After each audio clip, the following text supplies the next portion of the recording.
What is marginalisation.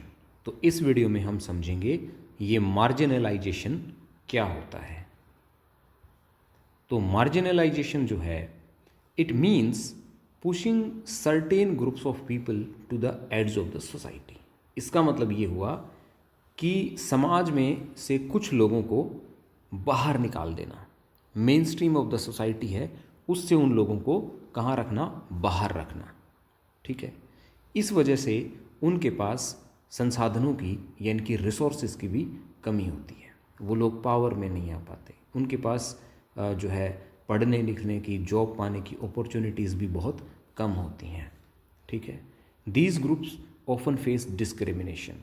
और इस marginalisation की वजह से, क्योंकि वो समाज से बाहर कर दिए गए हैं, समाज की मुख्य धारा से बाहर हैं, इस वजह से उन्हें डिस्क्रिमिनेशन फेस करना पड़ता है। वो समाज से एक्सक्लूडेड रहते हैं। एक्सक्लूज़न, मार्जिनलाइजेशन के लिए दूसरा शब्द हम एक्सक्लूज़न भी यूज़ कर सकते हैं। वो समाज से बाहर रहते हैं और इनइक्वालिटी फेस करते हैं। उनकी सोशल लाइफ, उनकी इकोनॉमिक लाइफ, उनकी पॉलिटिकल लाइफ, हर जगह डिस्क्रिमिनेशन है, गैर बराबरी है। ठीक है, उनको दिक्कतों का सामना करना पड़ता है। उसके बाद आप ये इमेज देखो। इस इमेज में जो main stream of the society है वो ये लोग हैं जो येलो कलर में है और सेंटर में है। तो ये समाज की मुख्य धारा है। यहाँ लोग मिलजुल कर रह रहे हैं, अच्छी जॉब्स कर रहे हैं, अच्छी अर्निंग कर रहे हैं, पढ़ाई कर रहे हैं। लेकिन ये जो तीन लोग बाहर है ना वाइट कलर में, ये main stream of the society से एक्सक्लूडेड है। तो इन्हें, इनकी लाइफ में बहुत दिक्कतें हैं।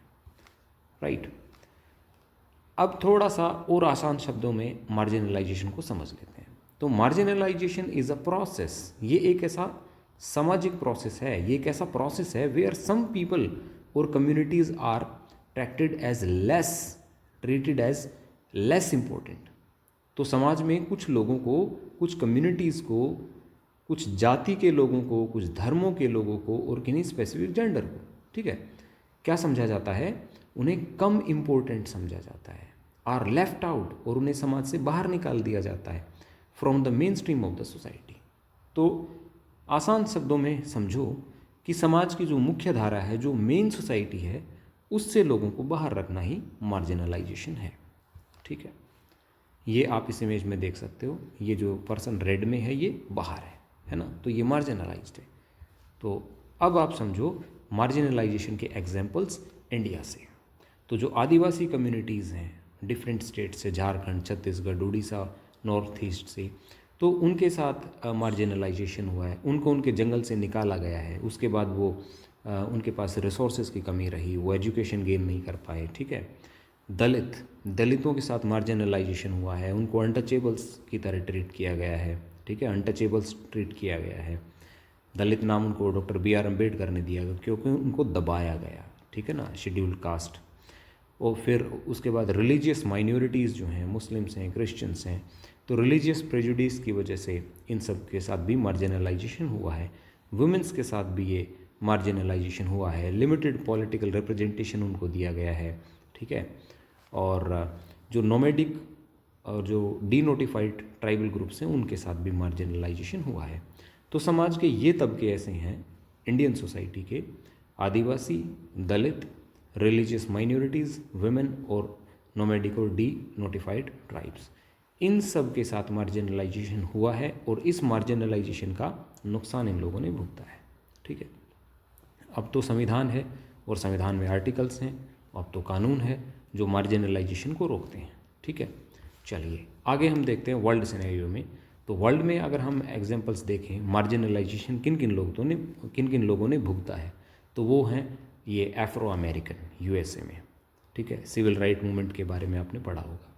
दूसरा, ये जो इंडिजीनियस पीपल हैं ऑस्ट्रेलिया के, कनाडा के, USA के, तो ये जो यूरोपियन पीपल जैसे जैसे वहाँ गए, उन्होंने अमेरिका की, ऑस्ट्रेलिया की, कनाडा की जो ज़मीन है उस पर कब्जा करना शुरू किया, तो वहाँ के जो आदिवासियों को उन्होंने बड़ा तंग किया, मार्जिनलाइज किया। राइट, फिर ये जो रिफ्यूज़ीज़ हैं, जब भी किसी देश में वार होती है तो वहाँ के रिफ्यूज़ीज़ जो हैं तो वो भी मार्जिनलाइज हो जाते हैं। और ये जो फ़लस्तीनियंस हैं मिडल ईस्ट में अभी जो लड़ाई हो रही है, तो ये लोग भी अभी मार्जिनलाइज्ड हैं। तो ये कुछ एग्जांपल्स हैं। मार्जिनलाइजेशन के जो इम्पैक्ट हैं ये बड़े नेगेटिव इम्पैक्ट होते हैं, जैसे इकोनॉमिक बैकवर्डनेस, वो लोग गरीब हो जाते हैं। सोशल एक्सक्लूज़न तो पहले ही हो रहा है और ज़्यादा हो जाता है, ठीक है, सोसाइटी से बाहर कर रखे जाते हैं वो। लैक ऑफ एजुकेशन, उन्हें एजुकेशन नहीं मिल पाती, हेल्थ केयर नहीं मिल पाती।